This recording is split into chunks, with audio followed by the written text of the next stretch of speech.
Alors c'est le deuxième opus, vous en avez déjà écrit un sur ce thème.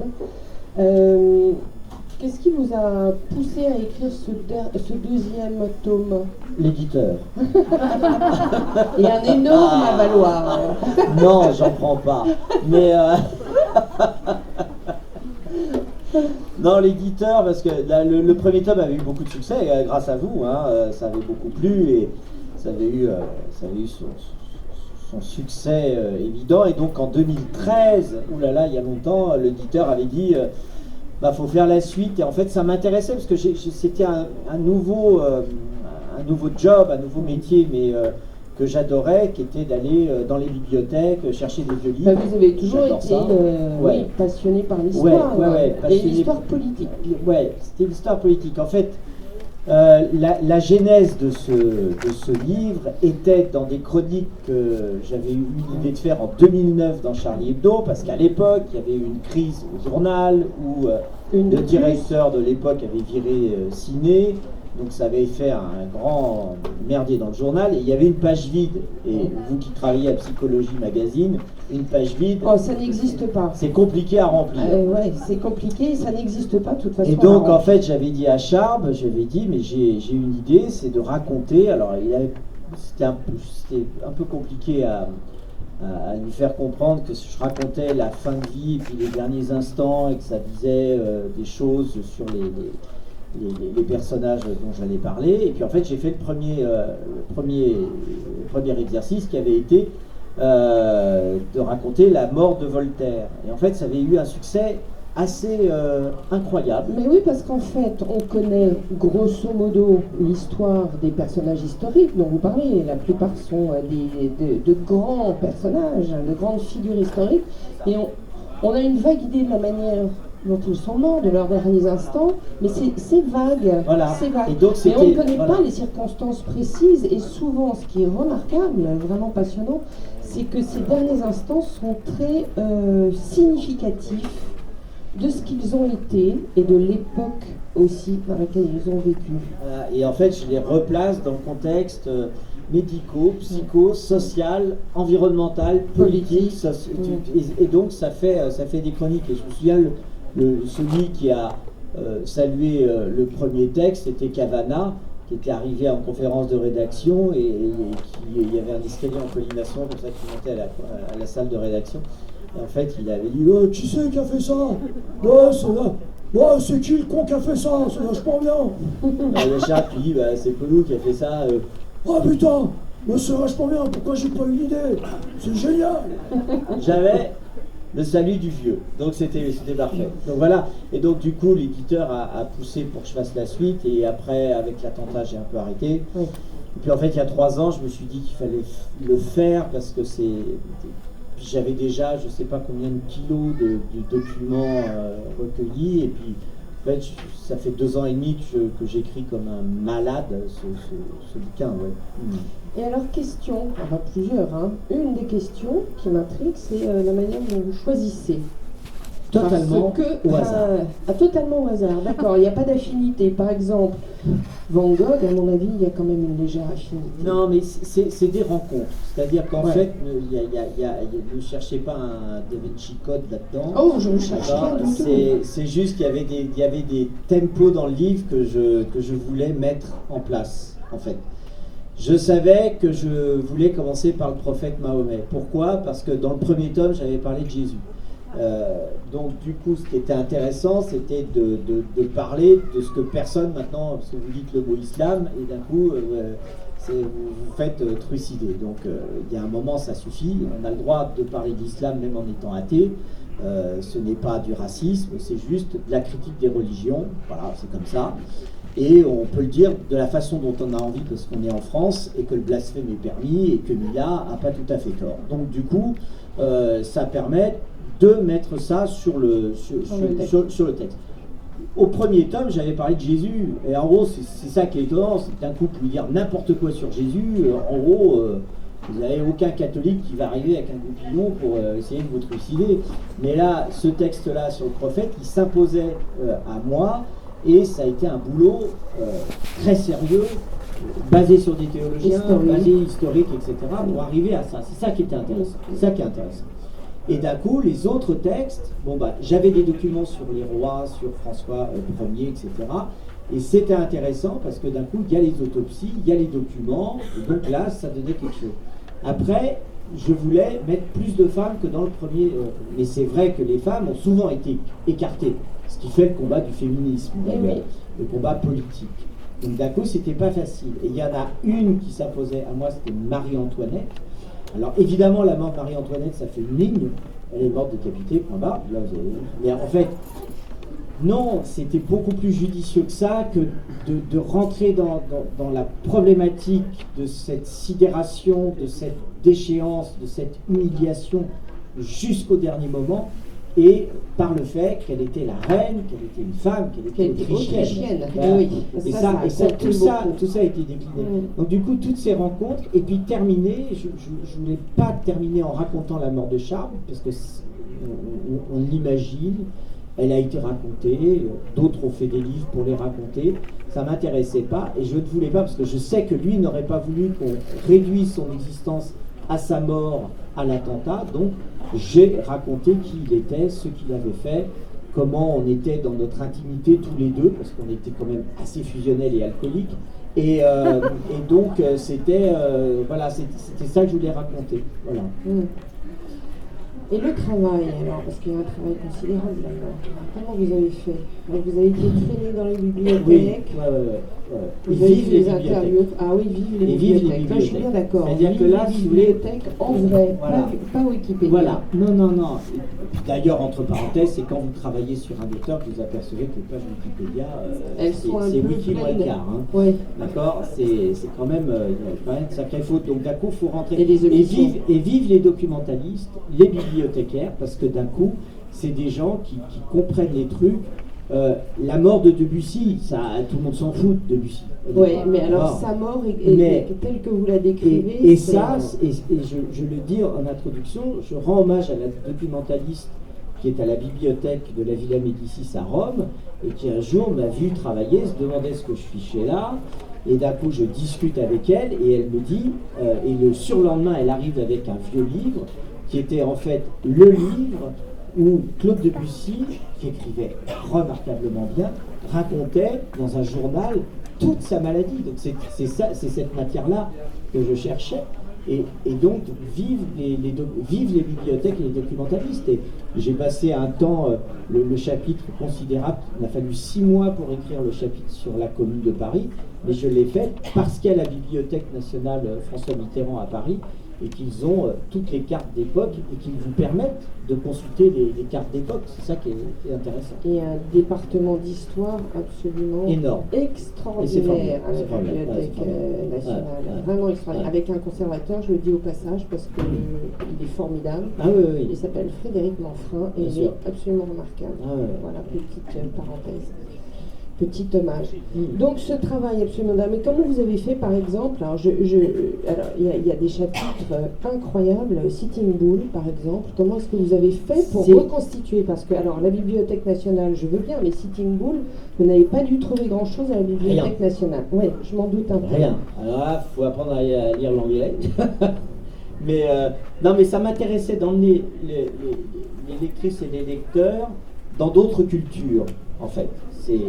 Donc, du coup, les Amérindiens m'ont toujours intéressé par cette culture profondément écologique, en fait. Et du coup, quel était celui qui était le plus symbolique de la culture amérindienne, et en gros, on peut dire du génocide qui a été commis, c'était Sitting Bull. Donc d'un coup, je suis rentré, et alors c'était compliqué parce que les biographies sont en anglais, etc. C'était un peu compliqué. Et puis d'un coup, vous cherchez, puis d'un coup, vous trouvez des articles qui ont été repris sur des articles d'époque, parce que déjà à l'époque, le Washington Post, etc., avait fait des articles pour raconter cet assassinat, et finalement dire non mais c'est le gouvernement en fait qui l'a assassiné. Mais comment vous avez fait? Vous êtes allé sur place pour non, trouver je suis pas allé les sur place. documents? Ah non, si en plus j'allais sur place, oulala, ça prenait beaucoup trop de temps. Ça aurait été une bonne occasion d'aller vous promener, je sais pas moi. Oh, pas le temps. Mais non, mais c'était un truc assez conséquent à faire. Mais c'est comme la mort de Pasolini. La mort de Pasolini, c'est un truc, on sait qu'il a été assassiné. En fait, sur une plage. Point barre. Et en fait, c'est mon ami Ernest Pignon-Ernest qui a fait des collages au moment de la commémoration de l'assassinat de Pasolini. Et en fait, j'en parle avec Ernest et il me dit mais on ne parle pas assez de la mort de Pasolini. Alors il y a Cecati qui a fait des textes comme ça, mais en fait on n'en parle pas assez. Et je suis rentré dans ces textes-là et j'ai réussi à rentrer en contact avec la journaliste qui continue, Sonia Zicki, qui continue à faire des enquêtes sur l'assassinat de Pasolini pour pouvoir reconstituer. Elle m'a fourni l'autopsie, les éléments, etc. L'enquête n'est toujours pas terminée. Pasolini, je croyais qu'on savait comment ça s'était passé. Non. Il y avait la version officielle et ils ont en fait tous fait pour que cette version officielle tienne. Évidemment, montré du doigt parce qu'homosexuel, règlement de compte avec des voyous, etc. Et hop, on en reste là. En fait, c'est pas ça du tout. Il n'y avait pas un assassin, ils étaient 7. Voilà, ils étaient 7, ils l'ont passé à tabac, ils l'ont massacré, après ils l'ont roulé dessus avec la voiture et ils l'ont laissé agonisant et mourant en fait, puisqu'il était tellement dans un tel état, une fois qu'ils avaient roulé dessus avec la voiture, et après ils ont dissimulé toutes les preuves, ils ont pris le type qu'ils voulaient faire accuser et ça a fonctionné. Incroyable. Incroyable. Vous avez fait un travail vraiment. Alors évidemment, vous allez dire que je suis une femme et féministe. Alors évidemment, je me suis intéressée à Frida Kahlo, bien entendu. Ah, mais moi aussi. Alors la mort de Frida Kahlo, on pense la connaître aussi, de la même manière. Ça fait partie de ces personnages dont on a l'impression de connaître maintenant beaucoup de choses. Pendant longtemps, on n'a pas su grand-chose parce qu'elle était oubliée.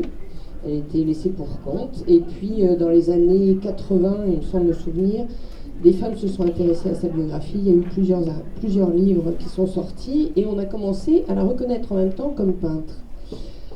Mais sa mort, on savait qu'elle était morte dans des conditions très difficiles, très douloureuses, à la suite d'une quantité absolument... Alors vous faites le compte du nombre d'interventions chirurgicales qu'elle a subies dans des conditions atroces. C'est inimaginable. Le courage de cette femme, la volonté de création, la force vitale, absolument remarquable. Et jusqu'à la fin, vraiment jusqu'à la fin, même si elle est désespérée, même si elle dit qu'elle n'en peut plus, elle le dit à plusieurs reprises, très souvent dans ses courriers. Mais elle a Frida Kahlo, peut-être que tout le monde ne sait pas qui c'est. Frida Kahlo, c'est une peintre mexicaine. Si, on est à Rouen, non, je sais pas, tout le monde ne s'intéresse pas. On n'est pas à Paris, à Paris ça veut rien, mais ici. Non, j'en veux plus de ces papiers.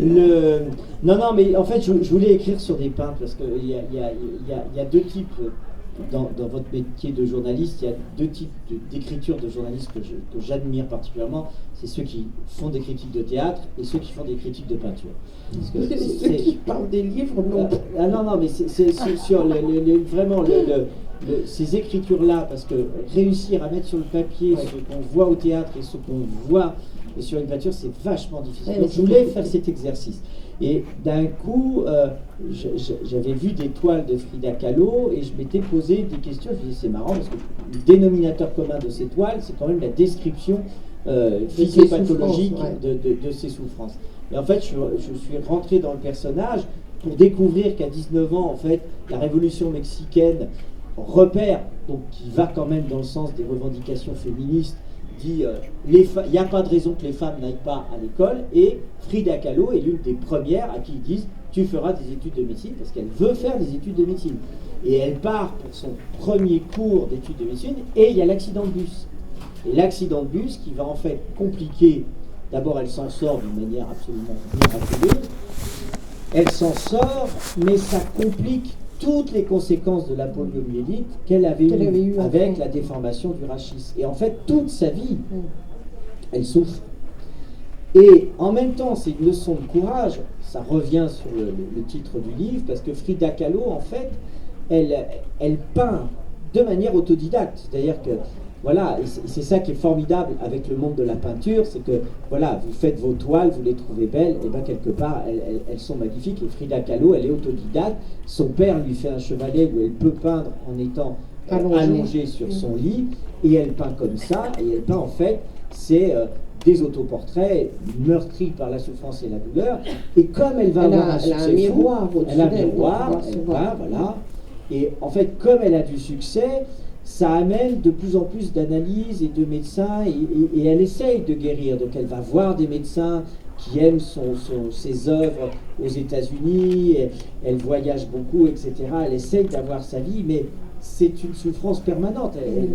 Elle ne peut pas faire autrement, tellement elle souffre d'abuser de l'opium, de l'alcool, parce que c'est une souffrance permanente, mais elle reste. C'est là où, en fait, cette femme est absolument majeure pour le Mexique, parce qu'à l'heure actuelle encore, au Mexique, Frida Kahlo, c'est vraiment quelque chose d'indispensable. Et ses ayants droit continuent à entretenir. Ce qu'il faut savoir, c'est qu'elle avait muré une pièce chez elle, et elle avait dit, vous ouvrirez ça 50 ans après ma mort. Et en fait, là, ils l'ont ouvert, et en fait, il y avait quoi? Il y avait des objets, il y avait des corsets, parce qu'ils lui mettaient autour du rachis pour la faire tenir droite, ce qui était vain, pour la faire tenir, ils l'enfermaient dans des corsets en acier, en bois, avec des tiges. Après, il la suspendait avec des poids par la tête, enfin, le truc horrible.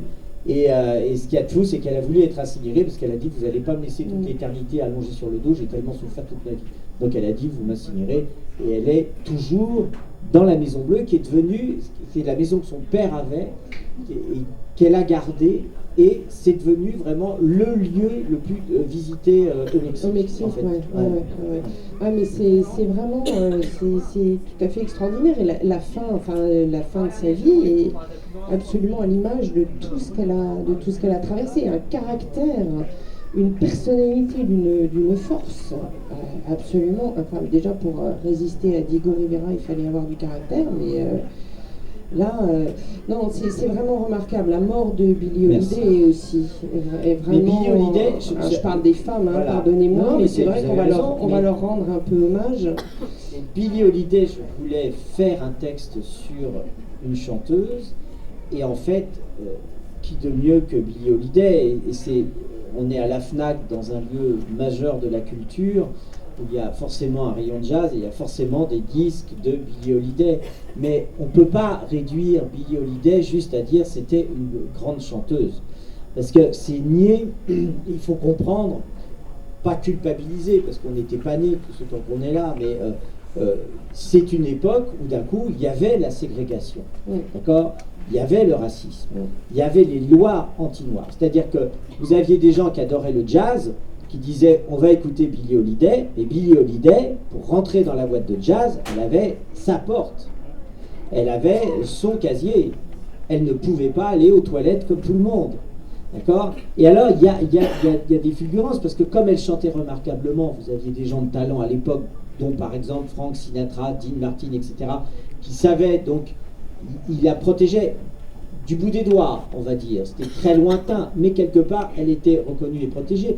Mais ça n'empêchait pas qu'elle a été victime de viol, elle a été victime de maltraitance, dans son enfance, de tabasser, etc., sans dans arrêt. Et puis, la drogue. La drogue à l'époque, ça permettait de le dire, c'est qu'à l'époque, la drogue, c'était un crime. C'était un crime fédéral. Donc elle a été arrêtée parce qu'elle se droguait. Maintenant, on considère ceux qui se droguent comme des conduites addictives et donc des malades et des patients à soigner. D'accord ? À l'époque. Mais enfin, ça fait pas si longtemps que ça. Ah non, ça fait pas si longtemps que ça. Ça fait pas si longtemps que ça. Rappelez-vous, depuis quand en France, consommer de la drogue n'est plus un délit? Non, c'est encore un délit. C'est encore un délit. Ce n'est plus un crime, mais c'est un délit. Ce n'est plus un crime, mais c'est encore un délit. Un délit.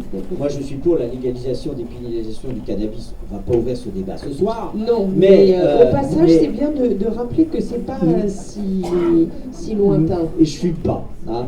Mais c'est vraiment un truc. Et quand elle meurt, elle est en garde à vue, en fait, dans l'hôpital de Brooklyn. Et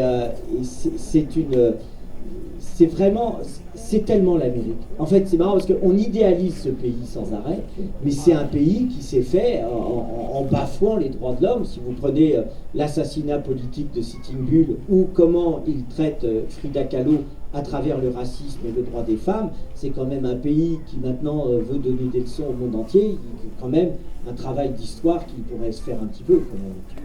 Alors, en parlant d'histoire, en parlant de travail d'histoire, tiens, vous me lancez là-dessus, on peut dire quand même un petit mot de la commune, parce qu'il y a un énorme chapitre. C'est le plus gros chapitre du livre. Vraiment passionnant. Vous avez fait un gros travail là-dessus aussi. Et alors, il y a une chose que vous nous disiez tout à l'heure. Et alors, moi, j'ai découvert ça là, il y a un quart d'heure. Je ne savais pas du tout qu'il n'y a jamais eu en France aucun film sur la commune. Aucun. C'est absolument incroyable. Vous avez eu des évocations, dans Les Misérables de Victor Hugo, par exemple, un petit peu des... Il n'y a jamais eu de documentaire de... Il y a eu des documentaires, mais tirés par vraiment entre quatre yeux, et c'était pas... Il n'y a jamais eu le grand film, comme vous avez eu le débarquement 6 juin 44, ou des choses comme ça. La commune, en fait, j'ai mis le doigt dedans, et puis j'ai le bras qui est parti, quoi.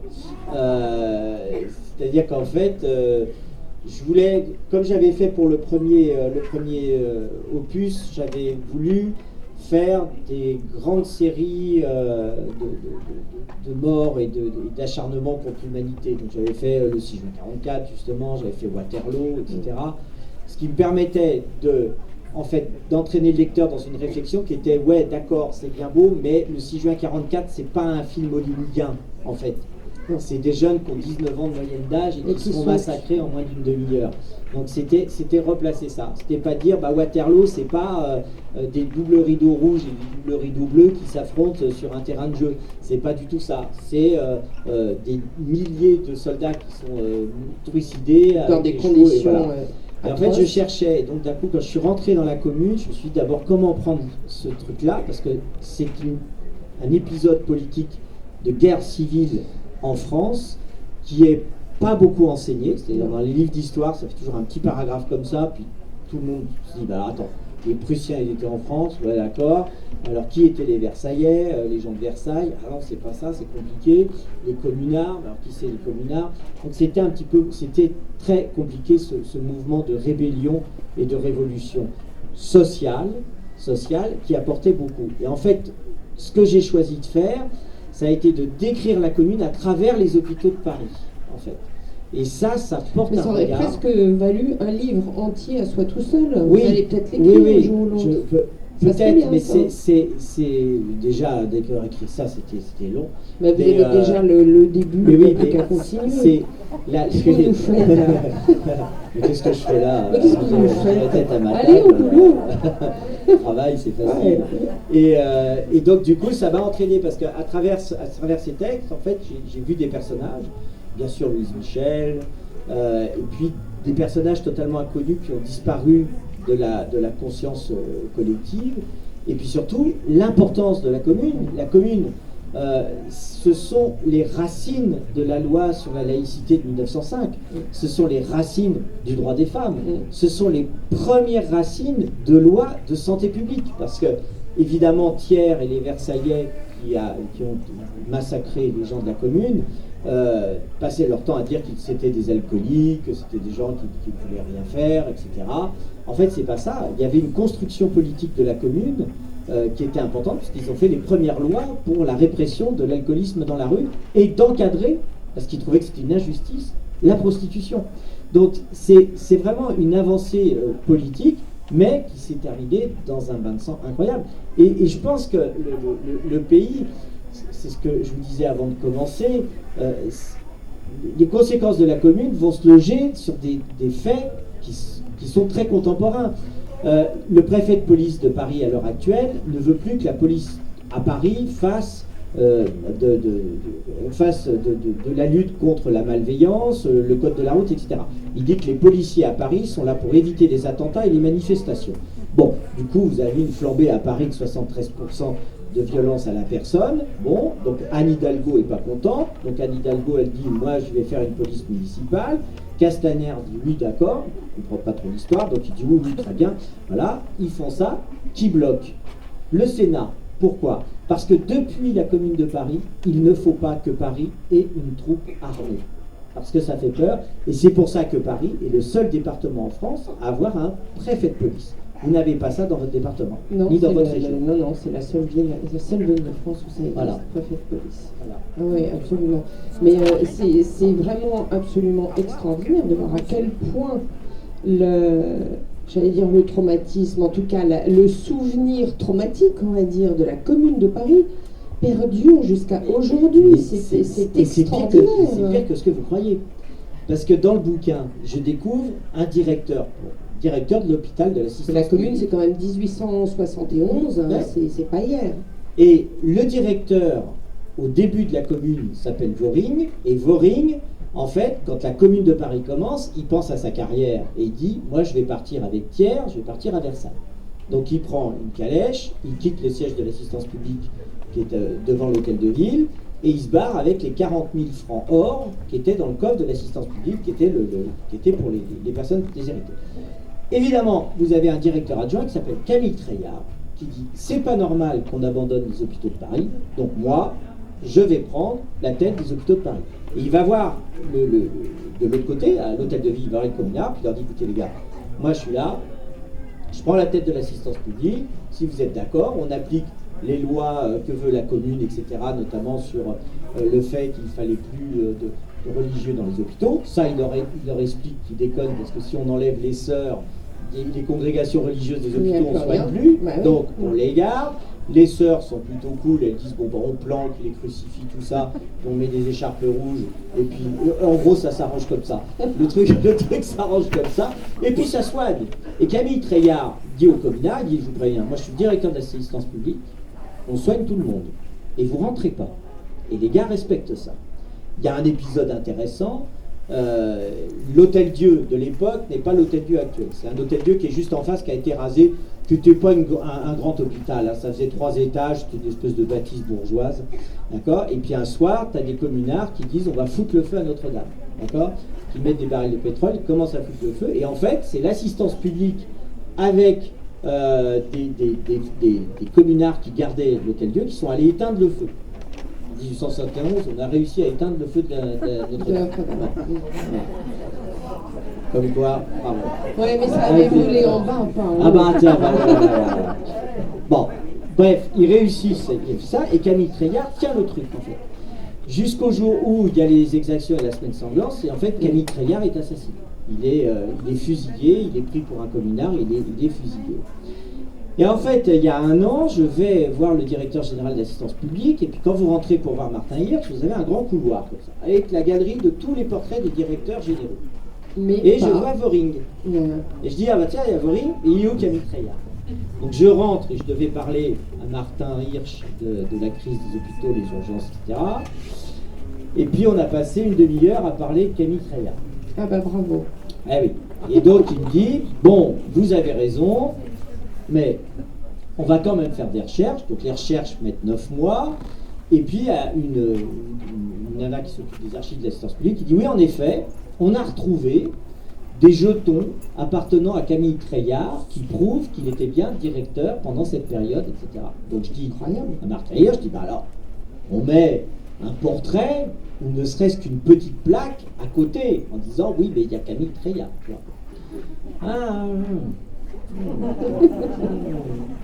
Pas chaud. Pas chaud. Donc, moi je siège à la commission médicale d'établissement qui est un peu le parlement de l'assistance publique, et au mois de septembre dernier, je prends la parole à la fin du truc, là où tout le monde commence à en avoir marre, puis je dis excusez-moi, moi je voudrais vous parler de Camille Treillard. Donc je fais une communication, t'imagines, on peut parler de Camille Treillard depuis 150 ans, et moi, alors tout le monde me prend pour un fou, d'accord. Mais j'explique. Oui, mais tout le monde savait qui était Camille Treillard. Ah bah oui, tout le monde s'en fout. Bien. 1871, tout le monde s'en tape. Hein. Et alors, et donc d'un coup, je dis, il faut, la réponse de Martin Hirsch a été, nous verrons, quand nous referons le mur, on ne sait pas quand, si nous mettons Camille Treilhard. C'est vous dire combien les racines et la ségrégation et encore l'espèce de révisionnisme sur la Commune de Paris est présent à Paris. Mais c'est tout à fait extraordinaire, mais au sens et ça a fait 100 000 morts. Mais c'est incompréhensible. Et ça a fait 100 000 morts. Oui, enfin bon, il y a des 68, on sait plein de choses. La libération de Paris, on sait plein de choses. Les différents mouvements révolutionnaires et insurrectionnels, on sait plein de choses. Mais la Commune. Ah bah non. Oui, mais c'est vraiment étrange. Comment vous expliquez ça? Parce que ça gênait notamment la bourgeoisie de l'époque. Oui, ça c'est fini. Non. 1871. Non, ça fait encore peur. Il n'y a qu'à voir comment un mouvement social comme les Gilets jaunes a fait peur et a fait trembler. Comment finalement, parce que pour moi la France est dans une crise sociale monstrueuse, il ne faut absolument pas que ça bouge. Donc d'un coup, si jamais on commence à analyser ça, comment maîtriser un peuple en colère? Ça a été ça, la Commune de Paris. Et quand Thiers fait cette déclaration historique en disant à moins de 100 000 morts, nous n'aurons pas réussi à maîtriser la Commune, il y a bel et bien eu 100 000 morts. Et quand vous avez des historiens qui vous disent il y en a eu 2000, 3000, il n'y en a pas eu 2000 à 3000. Quand ils ont fait marcher les mitrailleuses à la caserne Beauvau qui est derrière l'hôtel de ville et qui faisaient rentrer tout le monde, hommes, femmes, enfants, vieux, jeunes, tout ce que vous voulez, tous, comme ça, et puis hop, ils avaient leur mitrailleuse là comme ça qui tournait, et ils ont tué. Ils ont tellement tué qu'ils ne savaient même plus où mettre les cadavres. Ce qui fait que là, il y a 5 ans, ils ont rénové la tour Saint-Jacques qui est du côté de Châtelet, et en fait en creusant, ils sont tombés sur des charniers. Des charniers, oui. C'est absolument incroyable. Il y a un passage, alors évidemment Saint-Antoine, ça vous dit quelque chose, puisque c'est un petit peu... Vous avez quelques attaches avec l'hôpital Saint-Antoine, mais vous racontez des choses vraiment absolument inconnues sur l'hôpital. Moi j'ai trouvé ça, et puis il y a un dénominateur commun, c'est que le dévouement du personnel. Mais c'est ça, c'est-à-dire qu'il y a un truc que je ne saurais pas expliquer, qui est dans les racines humaines des personnes soignantes qui s'engagent dans la santé, qui est d'être attaché au malheur des civilisations, au choc violent des sociétés, et les gens sont là, sont présents. Vous voyez ça. C'est le serment d'Hippocrate quand même. Non, ça va au-delà.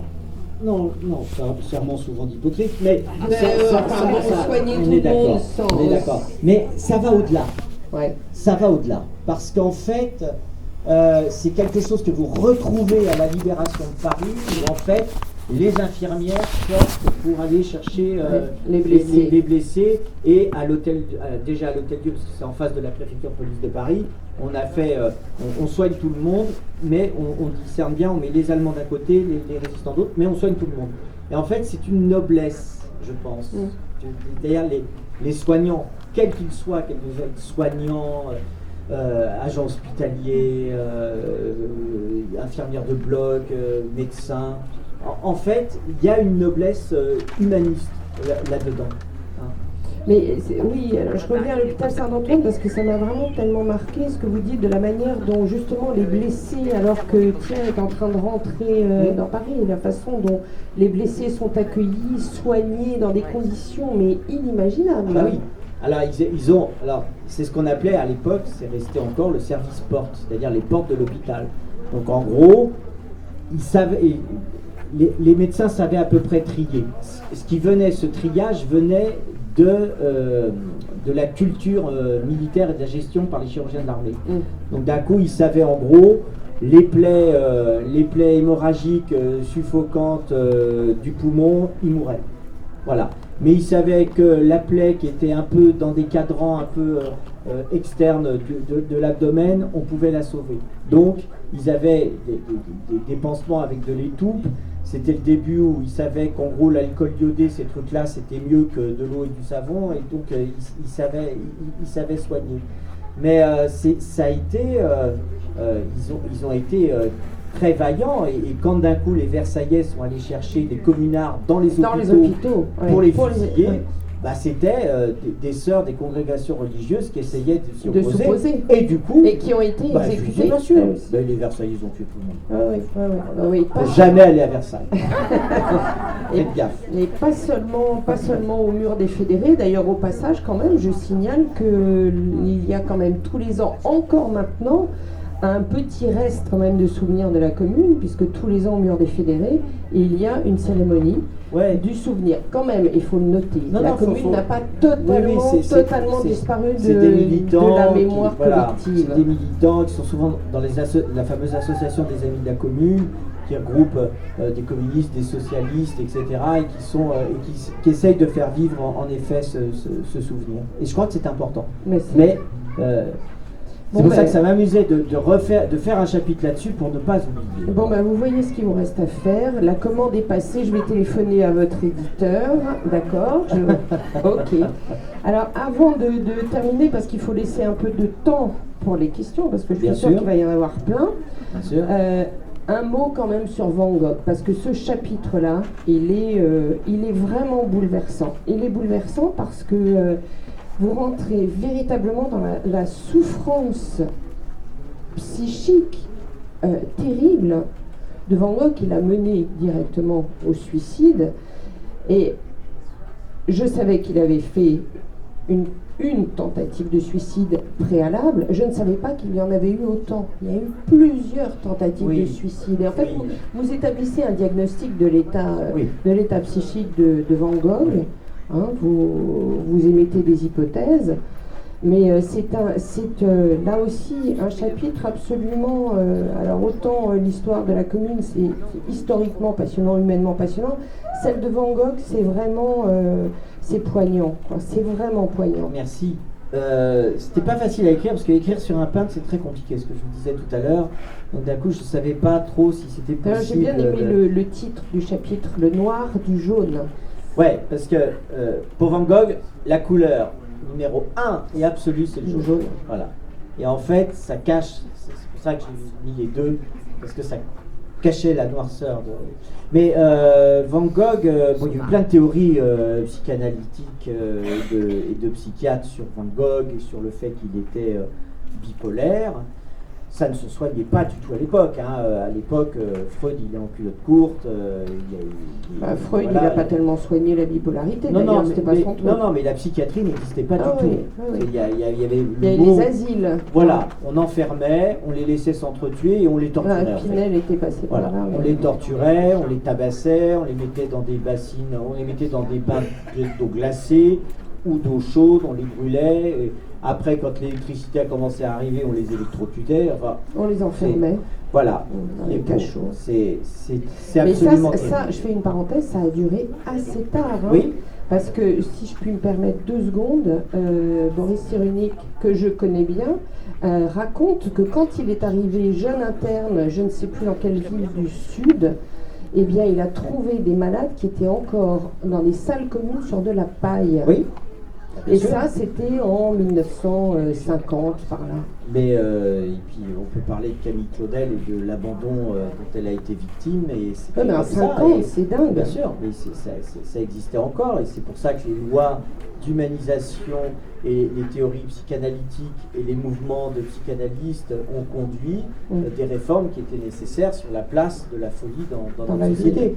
Ça, c'est pas mal. Mais Van Gogh, en fait, c'est une véritable rencontre.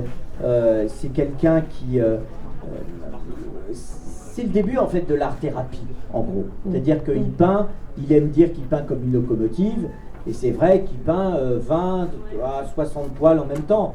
Et il y a un facteur déclenchant qu'il la rencontre avec Gauguin qui, je crois vraiment que ça devait être un narcissique pervers et qu'il a manipulé Vincent. Et Vincent, c'était vraiment le mec gentil qui... Voilà, fallait fragile, tu vois, il faisait ses toiles, quand la nuit était tombée, parce qu'il n'y avait pas d'électricité, pas de lumière, il arrêtait de peindre, il allait boire de l'absinthe et fumer du gris, puis il allait au bordel après. C'est une vie assez simple, en fait. Bon, l'autre, il l'a perturbé, en fait. Il l'a un peu... Et alors, ce qui fait que dans sa souffrance, il fait pour lui, vous imaginez le truc, il s'est coupé un petit morceau du lobe de l'oreille.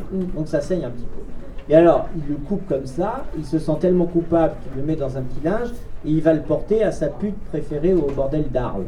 Elle voit ça, elle a peur, évidemment, encore la répression des suicides. Donc d'un coup, il est arrêté par les gendarmes et c'est là où commence une espèce de calvaire dans les hôpitaux psychiatriques, enfin pas psychiatriques, dans les asiles où on ne sait pas ce qu'il a et on dit il est peut-être épileptique, on ne sait pas ce que c'est à l'époque. Donc voilà, et puis il reste comme ça. Mais en fait, il a des phases où il est totalement catatonique, c'est-à-dire qu'il ne bouge plus, il reste comme ça, il ne bouge plus, il est tellement pétri dans la douleur morale, psychique, dans l'angoisse, terrible. Ouais. Et en effet, il fait des tentatives de suicide, et pour lui, c'est hyper symbolique, il mange sa peinture. Ouais, c'est incroyable. Il boit de l'essence de térébenthine, voilà.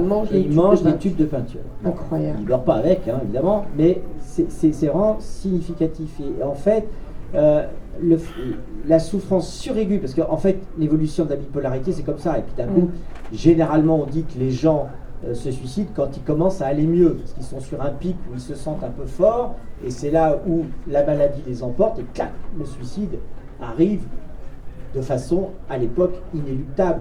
Et en fait, lui, Théo, son frère, l'a placé à Auvers-sur-Oise, d'accord? Donc là-bas, il peint énormément, donc une espèce de frénésie, hein, un peu maniaque, il peint. Ouais. Et puis en fait, le facteur déclenchant, Théo s'en va avec sa femme et son bébé qui vient de naître. Voilà. Et pour lui, c'est un abandon. Ouais, et puis il se sent être une charge, plus rien ne va. À l'époque, les toiles de Vincent Van Gogh se vendent pas. D'accord. Et donc, se vendent pas là, du tout. Voilà, il se tire vaguement un coup de pistolet comme ça dans le thorax. Il se rate. Et là, manque de bol, il tombe sur un médecin qui ne croit pas en la chirurgie.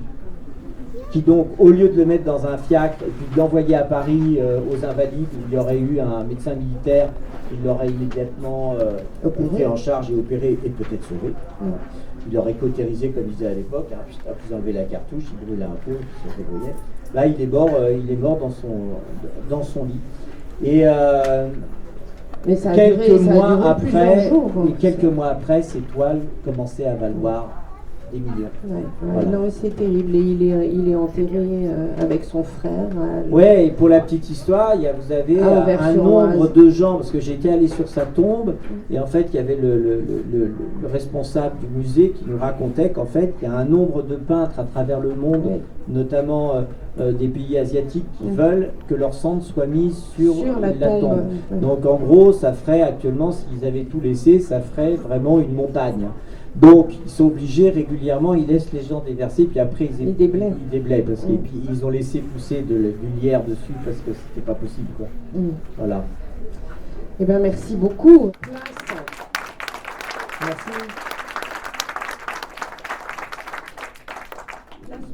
Quand j'ai travaillé sur Marie-Antoinette, en fait, ça c'est devenu quasiment obsessionnel. Donc j'ai saoulé tout le personnel au Salut de Paris sur Marie-Antoinette. Je suis allé me balader grâce à Alain Baraton à Versailles pour aller là où elle a vécu, dans la chambre de machin, etc. Et ça devenait... Et d'un coup, j'ai fait ces textes, et pour être sûr que vous ne lisiez pas des âneries, en fait, les textes ont été relus par des gens qui connaissent bien les dossiers. Et donc Marie-Antoinette, vous avez Évelyne Levert qui a fait chez Fayard les plus grandes biographies de Marie-Antoinette et qui connaît par cœur. Et donc, je réussis à rentrer en contact avec elle et à lui dire est-ce que c'est possible que je vienne vous présenter mon travail. Bien sûr, avec plaisir. Et j'arrive chez elle et je lui dis écoutez, avant de commencer, il faut que je vous dise un truc, c'est complètement fou, mais je pense que je suis tombé amoureux de Marie-Antoinette. Et là, elle me dit c'est que vous possédez le sujet. Et c'est vrai parce que, vous savez, quand vous passez 3-4 mois à analyser des montagnes de documents sur les personnes que vous allez raconter, à chercher les failles dans leur santé, dans le social, et vous finissez par les adorer. Et ils sont attachants, exactement. Et d'un coup, vous vous dites... Voilà, je ne regarde plus les tableaux de Vincent Van Gogh comme je les regardais. C'est comme j'ai racheté tous les films de Pasolini qui me paraissait assez abstrait, je dois avouer, pour certains films où je ne comprenais pas trop, c'est devenu lumineux. Voilà, Ouais. c'est ça, mais vous avez raison. Je vous remercie de l'avoir C'est parce que je pense aussi que vous êtes un homme de cœur et... Non, mais là, vous avez bu. Encore. Non, ça se voit. Encore. Oh mince. Faut pas le dire. Oh là là. Monsieur. Comment est-ce que vous voyez la violence des Gilets jaunes face à l'époque de la commune qui était affamée, dont beaucoup cassés, mais pas beaucoup, sont arrêtés, et les Gilets jaunes ne s'arrêtent pas. Il y a des similitudes sur la contestation sociale. Ça fait aucun doute. Mais les époques ne sont pas comparables.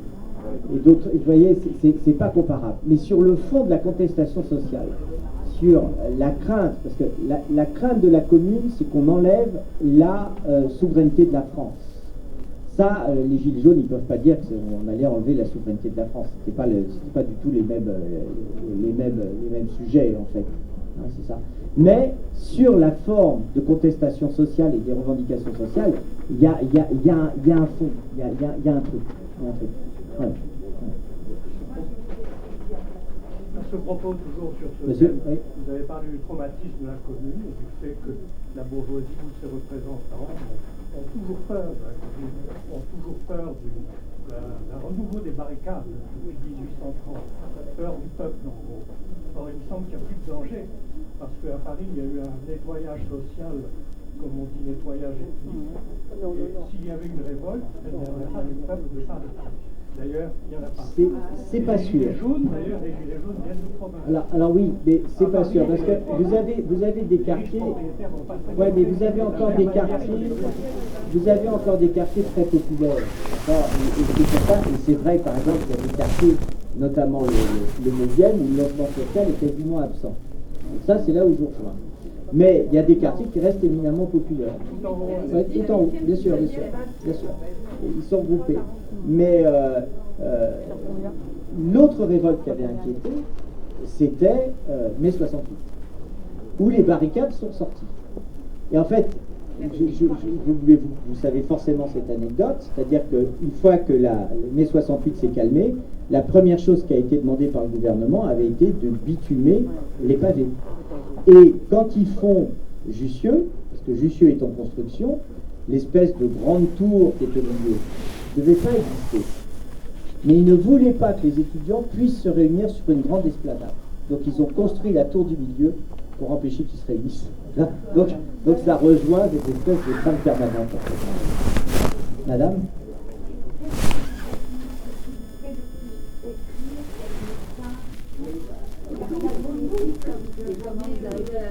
La politique, on en fait, on est là, on fait de la politique, tout le monde fait de la politique, justement, arrêtez que ce soit les politiques qui fassent de la politique. Bon. En gros, je suis moi. Voilà, et puis c'est bizarre, il y a des fois moi-même je comprends pas trop. D'accord ? Donc c'est une espèce de conglomérat avec un peu de tout. Voilà. Bon, on les signe ? Allez, on les signe. Merci beaucoup. Merci.